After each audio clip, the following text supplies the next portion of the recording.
Welcome back to Choice academy. நான் உங்கள் ஜெயபால். இந்த வாரம் ரீசனிங் பார்ட் நம்ம பார்த்துக்கிட்டு இருக்கோம். ஆல்ரெடி 2 பார்ட் நம்ம பார்த்துருந்தோம். இப்போ இந்த 3வது பார்ட்டில் என்னென்ன டாபிக் பார்க்க போகிறோம் அப்படின்னா, வட்ட விளக்கப்படம், டேட்டா கான்செப்டில் கொஸ்டின் கேட்பாங்க. அதே போல் பிளட் ரிலேஷன் சம்மந்தமாக கொஸ்டின்ஸ், இது ஏதாவது ஒரு கொஸ்டின் ரேண்டமாக வந்துடுது. அதே போல் டைரக்ஷன் கான்செப்ட்லேயும் கொஸ்டின்ஸ் என்னென்ன கேட்பாங்க அப்படிங்கிற பார்க்குறோம். ஸோ இதில் பொறுத்த வரைக்கும் இந்த பிளட் ரிலேஷனும் டைரக்ஷன்லேயே பார்த்தோம் அப்படின்னா சின்ன சின்ன கான்செப்டை நம்ம கிளியராக தெரிஞ்சு வச்சுக்கணும். வேறு ஒன்றும் இல்லை. இப்போது பிளட் ரிலேஷன் அப்படின்னா நம்மளுக்கு அப்பனா யார், அதே போல் தாத்தா பாட்டி இந்த மாதிரி வர்றாங்க. பேரை அப்படின்னா அவங்க யார் யார் அடுத்தடுத்து வருவாங்க. கூட பிறந்தவங்க இருப்பாங்க அப்படின்னா அவங்களோட பிள்ளைகள் அப்படிங்கிறது இருப்பாங்க. ஸோ இந்த மாதிரி அந்த பேசிக்கான ஒரு ரிலேஷன் என்ன அப்படிங்கிறத தெரிஞ்சிருக்கணும். கொஸ்டினை நல்லா கிளியராக அண்டர்ஸ்டாண்ட் பண்ணியிருக்கணும். நம்ம அந்த இடத்துல நம்ம கன்ஃபியூஸ் ஆகிருந்தோம் அப்படின்னா கண்டிப்பாக தப்பான ஆன்சர் தான் வரும். ஓகேவா? அடுத்து டைரக்ஷனை பொறுத்த வரைக்கும் நம்மளுக்கு 4+4 8 டைரக்ஷன் நம்மளுக்கு தெரிஞ்சிருக்கணும். பேசிக்காக 4 டைரக்ஷன் அப்படின்னு சொல்லுவாங்க. அதோடு சேர்த்து இன்னொரு 4 டைரக்ஷனுங்கிற இருக்கும். அந்த டைரக்ஷனை நல்லா தெளிவாக தெரிஞ்சு வச்சுருக்கணும். அந்த டைரக்ஷனை எப்படி அப்ளை பண்ணணுங்கிறத நம்ம இந்த மாதிரி கொஸ்டின்ஸு பார்க்கும்போது கிளியராக தெரிஞ்சுக்கலாம். இப்போ ஒன் பை ஒன்னாக நம்ம பார்க்கலாம். ஃபஸ்ட் கொஸ்டின் கவனிங்க. ஆக்சுவலாக வந்துட்டு இந்த டேட்டா கான்செப்டில் கொஸ்டின் கேட்குறாங்கன்னா இது ஒரு தனி பார்ட்டுங்கிறது கிடையாது. இந்த இடத்துல கேட்குற கொஸ்டினை பர்சன்டேஜ் நம்ம தெளிவாக தெரிஞ்சிருக்கணும். அதே போல் பார்த்தோம் அப்படின்னா ரேஷியோ கான்செப்ட் நம்ம தெளிவாக தெரிஞ்சுக்கணும். ஆப்டிடியூடில் நம்ம என்ன மாதிரி டாபிக்ஸ் பார்க்குறோமோ அதில் ஏதாவது ஒரு சில கான்செப்ட் இங்கே கொடுக்கலாம். அது முக்கியமாக ரொம்ப அதிகமாக என்ன கொஸ்டின்ஸ் கேட்குறாங்க அப்படின்னா இந்த பர்சன்டேஜ் கான்செப்டில் தான் கொஸ்டின் கேட்பாங்க. அது மட்டும் இல்லாமல் ஏதாவது ஒரு க்ளூ ஆர் கண்டிஷன் ஏதாவது கொடுத்துருப்பாங்க. ஸோ அந்த மாதிரி கொடுத்துருக்காங்க அப்படின்னா கரெக்டாக அந்த கண்டிஷன் என்ன அப்படிங்கிறத கவனமாக நம்ம புரிஞ்சுக்கணும். ஓகே, இப்போ இங்கே என்ன கொஸ்டின் கொடுத்துருக்காங்க? ஒரு சர்க்கிள் கான்செப்டில் இதில் டிகிரி லெவலில், அதாவது ஆங்கிள் லெவலில் கொடுத்துருக்காங்க. இப்போ முதல் வகுப்பில் தேர்ச்சி பெற்றோரோட சதவீதம், முதல் வகுப்பில் தேர்ச்சி பெற்றோரோட சதவீதம் பார்த்தோம்னா 90 டிகிரின்னு கொடுத்துருக்காங்க. அதே போல் 2ஆம் வகுப்பில் தேர்ச்சி பெற்றோட சதவீதம்ல டிகிரி 126ன்னு கொடுத்துருக்காங்க. அதே போல் 3ஆம் வகுப்பில் தேர்ச்சி 108 டிகிரின்னு கொடுத்துருக்காங்க. தேர்ச்சி பெறாதவர்கள் 36 டிகிரின்னு கொடுத்துருக்காங்க. இப்போ அடுத்து அவங்க என்ன கொஸ்டின் கேட்டிருக்காங்க? இந்த எளிய வட்ட விளக்க படத்திலிருந்து மாணவர்கள் முதல் வகுப்பு தேர்ச்சி பெற்றோர்களது விழுக்காடு என்ன அப்படின்னு கொஸ்டின் கேட்டிருக்காங்க. ஆனால் இங்கே கொடுத்துருக்கிறது என்ன? டிகிரி கான்செப்டில் தான் கொடுத்துருக்காங்க. இப்போ முதல் வகுப்பு அப்படின்னு பார்த்தோம்னா 90 டிகிரி அப்படிங்கிற கொடுத்துருக்காங்க. ஆனால் அவங்க கேட்குறது என்ன? விழுக்காடில் கேட்டிருக்காங்க. அப்போது நம்ம என்ன பண்ணணும்? இப்போ விழுக்காடு நம்ம கண்டுபிடிக்கிறோம் அப்படின்னா பர்சன்டேஜ் கண்டுபிடிக்கிறதா மொத்த அளவு கீழே நோட் பண்ணுவோம். அடுத்து அவங்க கேட்டிருக்க அளவு நம்ம நோட் பண்ணுவோம். இன்ட்டு 100 நோட் பண்ணுவோம். இப்போ மொத்த அளவு என்ன? இப்போ ஒரு வட்டத்துக்கு மொத்த அளவுன்னு பார்த்தோம்னா 360 டிகிரி. ஓகே, அந்த 360 டிகிரி தான் மொத்த அளவு. அதை கீழே நோட் பண்ணிடுறோம். 90 அப்படிங்கிறது அந்த முதல் வகுப்பு தேர்ச்சி பெற்றவரோட டிகிரி அளவு இன்ட்டு 100. ஓகேவா? ஸோ இதை சிம்பிளை பண்ணோம்னா நம்மளுக்கு தேவையான ஆன்சர் வந்துடும். 1 9 9 4 36 1 4 25 4 100. அப்போது 25% அப்படிங்கிறதா இதற்கான சரியான ஆன்சர். புரியுதுங்களா? ஸோ அப்போது இங்கே அந்த டிகிரிக்குரிய கான்செப்ட் நம்ம தெரிஞ்சிருக்கணும். ஒரு வட்டத்துக்கு மொத்தத்துக்கு 360 டிகிரி. அதுக்கப்புறம் பர்சன்டேஜுக்குரிய கான்செப்ட் என்ன அப்படிங்கிறது தெரியும். ஸோ இதை வச்சு தான் இந்த மாதிரி டேட்டா கான்செப்டில் கொஸ்டின் கேட்பாங்க. அடுத்து என்ன மாதிரி கொஸ்டின் கேட்டிருக்காங்க அப்படின்னு பார்ப்போம். இப்போ இந்த கொஸ்டினை கவனிங்க. இந்த கொஸ்டினை பார்த்தோம் அப்படின்னா ஒரு செவ்வக அளவு கொடுத்துருக்காங்க, செவ்வக ஷேப்புக்குரிய அளவு. இப்போ இதில் பார்த்தோம் அப்படின்னா 3 வாரங்களும் ஏறி வரும் பொருள் என்ன அப்படின்னு கொஸ்டின் கேட்டிருக்காங்க. 3 வாரங்களும் ஏறி வரும் பொருள் என்ன? இப்போது இந்த மாதிரி செவ்வக கான்செப்டில் கொஸ்டின் கொடுக்குறாங்க அப்படின்னா இப்போ ஏறி வரும் அப்படின்னா எல்லாமே அடுத்தடுத்து அது அப்படியே இன்க்ரீஸ் ஆகிட்டே இருந்துச்சுன்னா இதுதான் ஏறி வரும் அப்படிங்கிறத நம்ம தெரிஞ்சுக்கலாம். இப்போ இங்கே இந்த படத்தை நல்லா கவனிச்சோம் அப்படின்னா ஃபஸ்ட்டு இருக்கிற அந்த பிளாங்காக இருக்கிறது இந்த வேல்யூ ஏ. அதே போல் அடுத்த வாரமும் பார்த்தோம் அப்படின்னாலும் ஏற்கனவே இருந்த அளவோட கொஞ்சம் இன்க்ரீஸ் ஆகிருக்கு. அப்போ இதுவும் இன்க்ரீஸ் ஆகுது. 3ஆவது வாரத்தில் இன்னுமே அதிகமாக இன்க்ரீஸ் ஆகுது. ஓகே, ஸோ அப்போது இந்த ஆரம்பத்தில் இந்த வேல்யூ இதுவும் இன்க்ரீஸ் ஆகிருக்கு, இது இன்க்ரீஸ். அப்போ ஏ வேல்யூ இன்க்ரீஸ் ஆகிருக்கு. இப்போ ஏ மட்டும்தான் அப்படின்னு கேட்டோம்னா மற்றதையும் நம்ம செக் பண்ணணும். இப்போ அடுத்ததுக்கு இந்த புள்ளி புள்ளியாக கொடுத்துருக்காங்களா, அதை பி வேல்யூ நம்ம எடுத்துக்கலாம். இப்போ நான் ரெட் கலர் நோட் பண்ணுறேன். இந்த வேல்யூ அடுத்தது பார்த்தோம்னா டிக்ரீஸ் ஆகிடுச்சு 2ஆவது வாரத்தில். அப்போது பி வேல்யூ இருக்காது அப்படின்னு தெரிஞ்சுக்கலாம். இப்போ சி வேல்யூன்னு பார்த்தோம் அப்படின்னா இந்த டார்க்காக பிளாக் கலரில் கொடுத்துருக்காதான். ஓகே, இந்த வேல்யூ ஆரம்பத்தில் இருந்தது, இது ஏற்கனவே இருந்தால விட 2ஆவது வாரத்தில் இன்னும் இன்க்ரீஸ் ஆகிருக்கு. அப்போ இதுவும் இன்க்ரீஸ் ஆகுது. 3ஆவது வாரத்தில் இன்னுமே இன்க்ரீஸ் ஆகிடுச்சு. ஓகேவா? அப்போது ஏவும் சியும் தான் இந்த இடத்துல இன்க்ரீஸ் ஆகிருக்கு அப்படிங்கிறத கிளியராக புரிஞ்சுக்கிறோம். அப்போது ஆப்ஷன் சி தான் அதற்கான சரியான ஆன்சர்.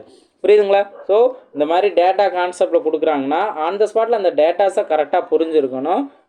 அது மூலயமா நம்ம ஆன்சர் கண்டுபிடிச்சலாம். ஓகேவா? ஸோ இந்த மாதிரி தான் இந்த வட்டம் சம்மந்தமாக அதிகமாக கேட்டுக்கிட்டே தான் இருப்பாங்க. நம்ம பர்சன்டேஜ் வச்சு கொஸ்டின்ஸ் கேட்டுக்கிட்டு இருப்பாங்க. இதே போல் ரேஷியோ அப்படிங்கிறது இருக்கலாம். அது நம்ம அந்த ஸ்பாட்டில் தான் அந்த இடத்துல நம்ம என்ன கொஸ்டின் கேட்டிருக்காங்கிறத நம்ம அண்டர்ஸ்டாண்ட் பண்ணி ஆன்சர் கண்டுபிடிக்கலாம். ஓகேவா? ஸோ அடுத்து நெக்ஸ்ட் கொஸ்டின் பார்ப்போம். நெக்ஸ்ட் கொஸ்டின் பார்த்தோம்னா நம்ம பிளட் ரிலேஷன் சம்மந்தமான கொஸ்டின், ரத்த உறவுகள் சம்மந்தமான கொஸ்டின். ஸோ இதில் ஒரு பேசிக்கான ஒரு அண்டர்ஸ்டாண்டிங் இருக்கணும். இப்போது என்ன 2 விஷயங்கள் நான் நோட் பண்ணேன் அப்படின்னா, ஒவ்வொருத்தவங்க ஒவ்வொரு மெத்தடில் இந்த பிளட் ரிலேஷனை நோட் பண்ணுவாங்க. இப்போ நான் எப்படி நோட் பண்ணுறேன் அப்படின்னா, இப்போ பாக்ஸ் அப்படி நோட் பண்ணுறேன்னா அது ஆணுக்குரியது. ஓகே, அது பாயின்னு இருக்கலாம். இப்போ சகோதரன் அப்படின்னு சொன்னால் அதை பையன் எடுத்துக்கலாம். அதே போல் அப்பா, தாத்தா இந்த மாதிரி என்ன சொல்கிறாங்க அப்படின்னாவே அது அந்த இனம்ங்கிறது ஆண் பால். ஓகேவா?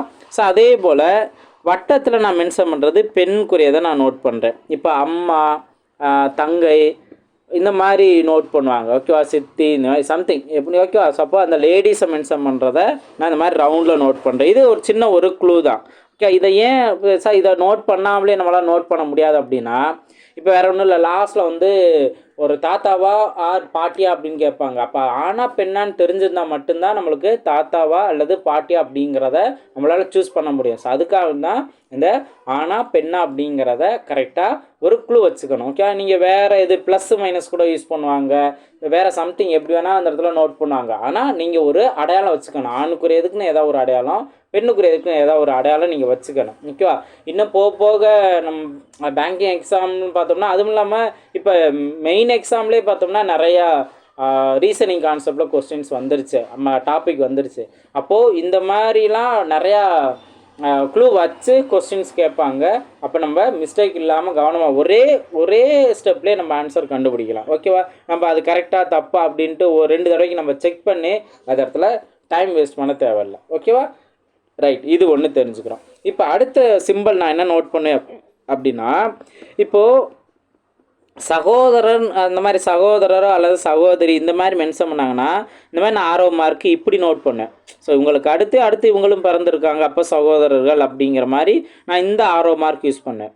இப்போ அதே இது அவருக்கு மகன் அப்படிங்கிற மாதிரி சொன்னாங்க அப்படின்னா இந்த மாதிரி. ஓகே, கீழே அது அவரோட சந்ததி அப்படிங்கிறனால நான் கீழே நான் நோட் பண்ணுறேன். இந்த மாதிரி நான் நோட் பண்ணுவேன். அப்பா அப்படிங்கிற மாதிரி கூட சொல்லுவாங்க. ஸோ இந்த மாதிரி கூட நம்ம நோட் பண்ணிக்கலாம். அப்போ இவருக்கு அடுத்து இவர் வந்தார், இவரோட அப்பா, இந்த மாதிரி கான்செப்ட்லாம் நம்ம இந்த 6 மார்க்கு யூஸ் பண்ணி பார்த்துக்கலாம். அதுக்கு அடுத்தது என்ன அப்படின்னா, என்ன மோஸ்ட்லி இந்த 2 6 மார்க் தான் வரும். அடுத்து இன்னொன்று என்ன அப்படின்னா, கணவன் மனைவிக்கு நான் என்ன பண்ணுறேன் அப்படின்னா, இந்த மாதிரி 2 சைடுமே நான் போட்டுக்கிறேன், 2 ஈக்குவல்னு கூட நான் போட்டுக்கிறேன். இந்த மாதிரி ஒரு அடையாளங்கிறத நம்ம வச்சுக்கணும். ஃபஸ்ட் என்ன பண்ணேன், ஆண் பெண்ணுக்குரிய ஒரு அடையாளம் வச்சுக்கிறோம். நெக்ஸ்ட்டு அவர் சகோதரனா அல்லது அவர் மகனா, இந்த மாதிரி மனைவியா, இந்த மாதிரி கான்செப்டில் ஏதாவது ஒரு நம்மளுக்கு ஒரு அடையாளம் தெரியும். இந்த 3 விஷயம்தான். இதை கிளியராக புரிஞ்சுட்டீங்க அப்படின்னா அவங்க கொடுத்துருக்க சென்டென்ஸை கரெக்டாக நீங்கள் புரிஞ்சு நோட் பண்ணலாம். இப்போ பாருங்கள், ஏ என்பவர் பின்னு சகோதரன் சொல்லியிருக்காங்களா, அப்போ ஏ இருக்கார், ஏக்கு சகோதரன்னா இந்த 6 மார்க் நோட் பண்ணி பி நோட் பண்ணுறேன். அப்போது ஏ என்பவர் பியின் சகோதரன். இப்போ பி வந்துட்டு யாருன்னு மென்ஷன் பண்ணல, ஆனால் ஏ வந்து சகோதரன் சொல்லிட்டாங்களா, அப்போ இவர் யார், ஒரு ஆண். அதனால் அதே அடையாளத்தை நான் மென்ஷன் பண்ணுறேன், இந்த மாதிரி நான் நோட் பண்ணிக்கிறேன். ஓகேவா? அடுத்தது சி என்பவர் பியின் மகள். இப்போ பியோட மகள் தான் சி. அப்போ சி நான் நோட் பண்ணி பெண்ணுக்குரிய இந்த சிம்பிள் நான் நோட் பண்ணிக்கிறேன். இது உங்களுக்கு கன்வீனியண்ட்டாக என்ன சிம்பிள் யூஸ் பண்ணுறதாலும் யூஸ் பண்ணிக்கலாம். ஆனால் நீங்கள் நல்லா கவனிச்சிங்க அப்படின்னா நம்ம ஒவ்வொரு பாயிண்ட்டுமே கரெக்டாக, இப்போ இதுலேருந்து இது ஒரு க்ளூ, இதுலேருந்து இது ஒரு க்ளூ, அப்போ ஒவ்வொரு க்ளூவுமே நம்ம ஒரு டைம் ரீட் பண்ண உடனே அதை கரெக்டாக நம்ம அந்த இடத்துல நோட் பண்ணிட்டோம் அப்படின்னாவே நம்மளுக்கு எந்த டவுட் இல்லாமல் அடுத்தடுத்து அவங்க எவ்வளவு ஒரு கூட்டு குடும்பமே நிறையா வரட்டும், ஈஸியாக அவங்களால ஆன்சர் கண்டுபிடிச்சிட முடியும். ஓகேவா? ரைட். அடுத்தது என்ன, டி என்பவர் சியின் மகள் அப்படின்னு சொல்லிட்டாங்களா. இப்போ சிக்கும் ஒரு மகள் இருக்கா, அவங்க நேம் வந்து டி. ஓகேவா? ஸோ டியும் மகள். ஓகேவா? இப்போ இதில் யார் ஜெண்டர் கொடுக்கல அப்படின்னா இந்த இடத்துல நீங்கள் விட்டுருங்க. ஏன்னா ஒரு சில நேரத்தில் இப்போ எல்லாம் பேங்க் எக்ஸாம் ட்ரை பண்ணலாம் பார்த்தோம்னா வரையறுக்கப்படவில்லை இந்த மாதிரி கான்செப்ட்லாம் கொஸ்டின் ஆன்சர் இருக்கும். ஓகே. அப்போ அந்த இடத்துல ப்ளஸ் சம்திங் ஆனால் பெண்ணா அப்படிங்கிறது கொடுக்கல அப்படின்னா நம்ம அப்படியே விட்டுறணும். ஓகேவா? இப்போ அவங்க கேட்டிருக்க கொஸ்டினை கவனிங்க. ஏ என்பவர் டி இன் அப்படிங்கிற இப்போ லாஸ்ட்டில் இந்த இடத்துலையும் நம்மளுக்கு ஒரு டவுட் வரும். என்னென்னா ஏ என்பவர் டி இன் அப்படின்னு கேட்குறாங்கன்னா இப்போது டி சைடில் இருந்து ஏ யார் அப்படின்னு கேட்குறாங்க. ஓகேவா? அப்போ இந்த இடத்துல வந்துட்டு நம்மளுக்கு இவங்க 2 பேருக்குரியது நம்மளுக்கு ரிலேஷன் தெரியும். இப்போது அப்பாவோட இப்போ நம்மளே எடுத்துக்கிறோம் அப்படின்னா நமக்குன்னு ஒரு அண்ணனோ தம்பியோ இருப்பாங்க. அவங்களுக்குன்ட்டு ஒரு மகள் பிறக்கிறாங்க. அவங்களுக்கு இன்னொரு ஒரு மகள். அப்போ பேத்தி தானே இந்த இதில் பார்த்தோம் அப்படின்னா பேத்திங்கிறதா அவங்க 2 பேருமே நம்ம இடத்துல பேத்தி முறைங்கிறதா வேணும். ஓகே வரும். இதுதான் நம்ம கிளியராக நம்ம புரிஞ்சுக்கிறது. ஓகேவா? இப்போது பேத்தி தாத்தா அப்படிங்கிறது இருக்குது. ஆனால் கொஸ்டின் நான் என்ன டவுட்டுன்னு நான் சொன்னேன்னா இவங்க தாத்தாவா ஆர் பேத்தி அப்படிங்கிறதுனா ஏ என்பவர் டி இன் யாரோட வேல்யூன்னு தான் கேட்குறாங்க. அப்போ டி இன் அப்படின்னு கேட்குறாங்கன்னா ஏயை பற்றி கேட்குறாங்க, டியில் இருந்து கேட்குறாங்க. ஓகே. அப்போ யார் வரும்? தாத்தா அப்படிங்கிறதா வரும். அப்போ என்ன 2 பேத்துக்குள்ளே என்ன ரிலேஷன் அப்படிங்கிறத நம்ம தெரிஞ்சுக்கிறோம். சாரி 2 பேத்துக்கு ஒரு ரிலேஷன் என்ன அப்படிங்கிறதையும் தெரிஞ்சுக்கிறோம். எக்ஸாக்டாக யார்லேருந்து யாருக்கு அப்படிங்கிறதையும் கரெக்டாக புரிஞ்சு நோட் பண்ணணும். ஏன்னா இந்த இடத்துல தான் ஒரு சில பேர் மிஸ்டேக் பண்ணுவாங்க. அந்த ரிலேஷனை தெரிஞ்சுக்குவாங்க. ஆனால் ஒரு சில நேரத்தில் வந்துட்டு இப்போ இங்கே ஆப்ஷன் பேத்தி அப்படின்னு இருந்துச்சுன்னா அவசரத்தில் பேத்தி அப்படிங்கிற சூஸ் பண்ணிடுவாங்க.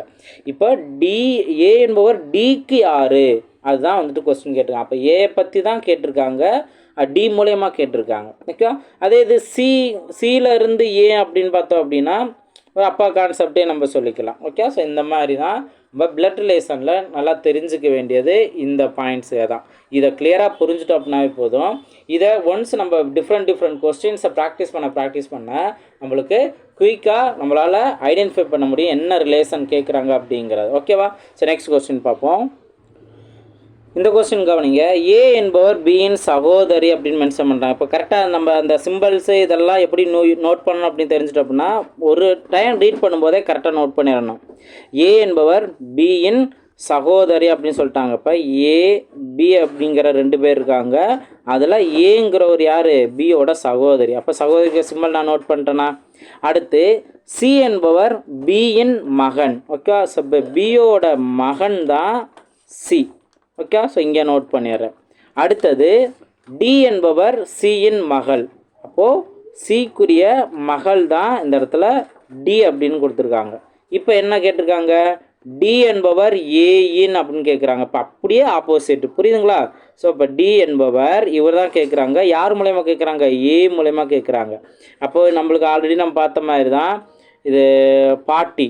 ஓகே. இது முன்னாடி தாத்தா அப்படின்னு இருந்தது. இங்கே பார்த்தோம் அப்படின்னா பாட்டி, இவங்க பேத்தி. ஓகேவா? ஸோ ஏன்னா அந்த சிம்பிள்லே நம்ம ஆனா பெண்ணான்னு நம்ம தெரிஞ்சுக்கிறோம்.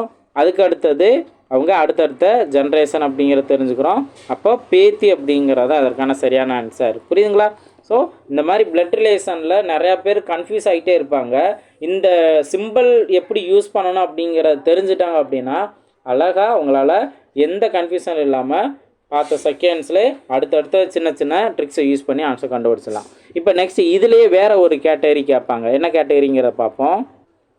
இப்போ இந்த கொஸ்டின் கவனிங்க. ஒரு பையனை பார்த்து கண்ணன். ஓகேவா? இப்போ இந்த மாதிரி ஒரு ஃபோட்டோவை பார்த்தோ சொல்லுவாங்க, ஆர் ஒரு பையனை பார்த்தோ வந்து சொல்லிவிட்டு இன்டைரக்டாக சொல்லுவாங்க இது என்ன ரிலேஷன் அப்படின்ட்டு. இது பசில் கேம் மாதிரியே நிறையா இன்ஸ்டாகிராம், வாட்ஸ்அப்பில், ஃபேஸ்புக்கிலலாம் வந்துட்டு ஏதாவது ஒரு சில இன்ட்ரெஸ்டிங்கான கொஸ்டின்ஸ் கேட்பாங்க. ஓகே. அப்போ அது பசில் கேம்ங்கிற மாதிரி தான். கரெக்டாக அந்த வார்த்தையில் புரிஞ்சு நம்ம நோட் பண்ணணும். ஓகே. இங்கே என்ன கேட்டிருக்காங்க? ஒரு பையனை பார்த்து கண்ணன் இவன் என் தந்தையின் ஒரே மகனின் மகன் என்று கூறினார் எனில் கண்ணன் அந்த பையனுக்கு என்ன வேண்டும் அப்படின்னு கொஸ்டின் கேட்டிருக்காங்க. இப்போ நல்லா கவனிங்க. இப்போ ஒரு பையன் இருக்கான். இந்த பையனை பார்த்து கண்ணன். ஓகேவா? கண்ணன் என்ன சொல்கிறாரு? இவன்கிறது அந்த பையனை தான். என் தந்தையின். அப்போ கண்ணனோட தந்தை இருக்காரு. தந்தையின் ஒரே மகனின். இப்போது கண்ணனுக்குன்னு ஒரு தந்தை இருக்காருன்னா அதையும் என்ன சொல்லிட்டாரு? தந்தையோட ஒரே மகன் அப்படின்னா அந்த கண்ணன் தான். ஓகே. இவரே தான். ஏன்னா தந்தைக்கு ஒரே ஒரு மகன் அப்படின்னா இவர் தானே மட்டும் தானே இருப்பார். ஏன்னா 2 மகன் 3 மகன் அப்படின்னா தான் அந்த இடத்துல மாறும். ஓகேவா? ஒரே மகனின் அப்படின்னா அவரவே தான் சொல்கிறாரு. ஒரே மகனின் மகன்.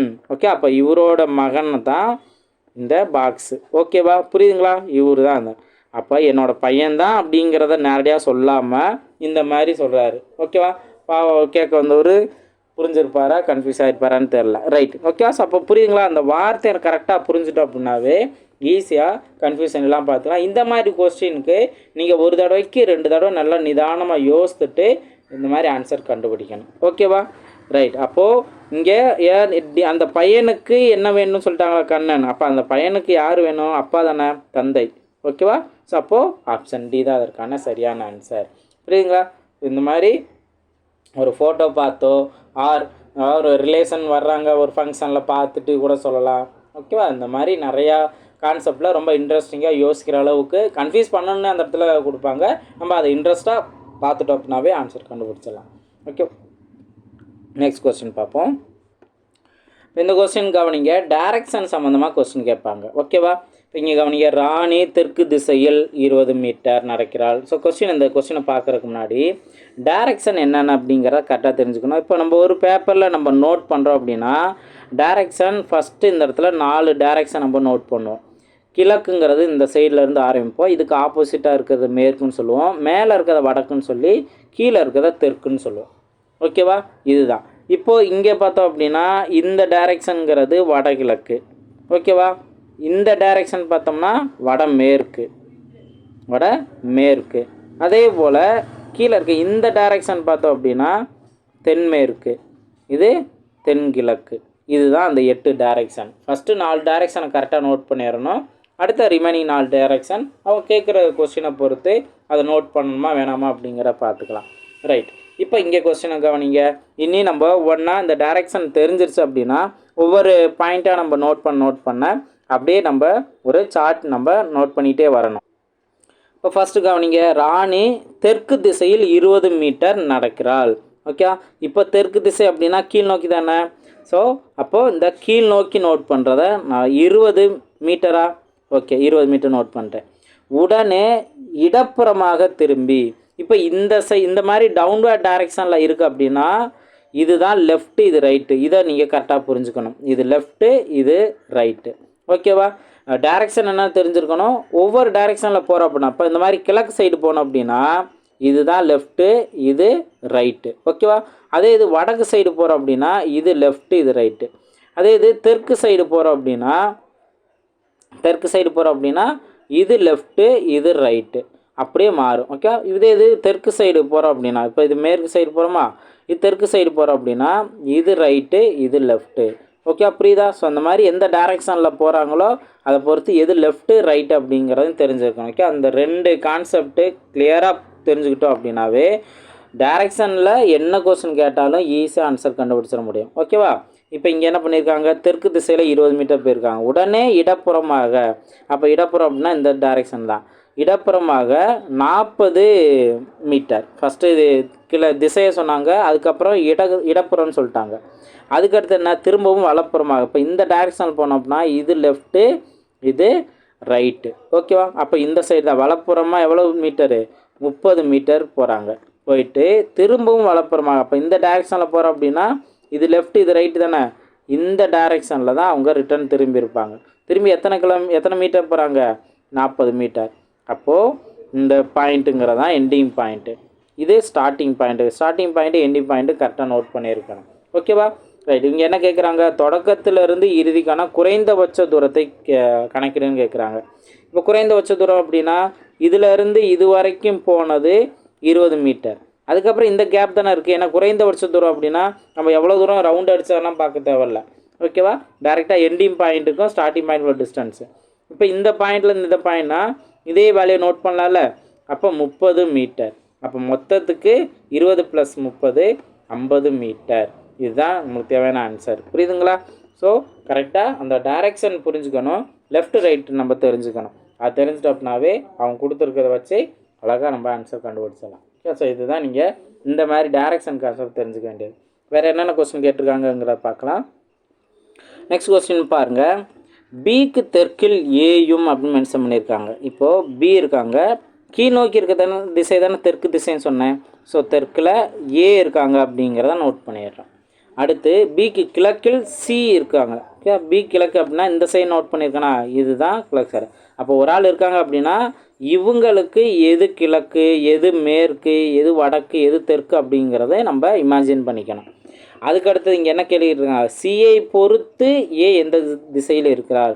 இப்போ சி இங்கே இருக்குது, சியை பொறுத்து ஏ எந்த டைரக்ஷன் அப்படின்னா நீங்கள் இவருக்குரிய டைரக்ஷனே தெற்குன்னு நோட் பண்ணிடக்கூடாது. இப்போ இந்த இடத்துல சியை பொறுத்து தானே. இப்போ நீங்கள் சிக்கு ஆரோ மார்க் நோட் பண்ணிங்கன்னா, இந்த டைரக்ஷன், அப்போ இது தெற்கு, இது மேற்கு, அப்போது தென்மேற்கு திசையில் தான் இருக்குது. அப்போ நம்ம இந்த 8 திசையில் மீதி இருக்க அந்த 4 திசையில் இங்கே தென்மேற்கு திசைங்கிறது தான் இந்த கான்செப்ட். புரியுதுங்களா?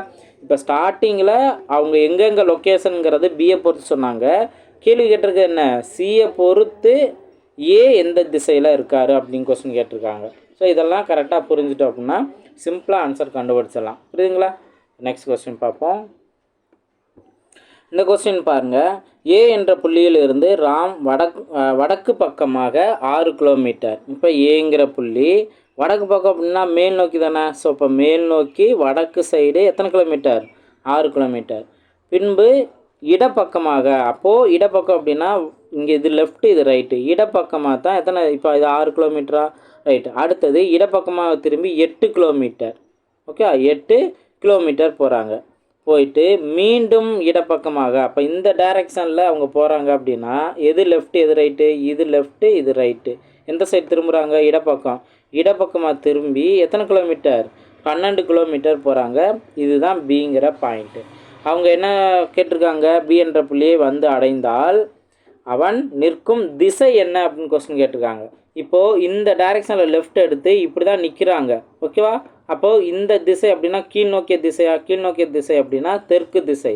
அவங்க லெஃப்டோ ரைட்டோ வளைஞ்சிருந்தாங்க, திரும்பி இருந்தாங்க அப்படின்னா அப்போ டைரக்ஷனுங்கிற மாறும்.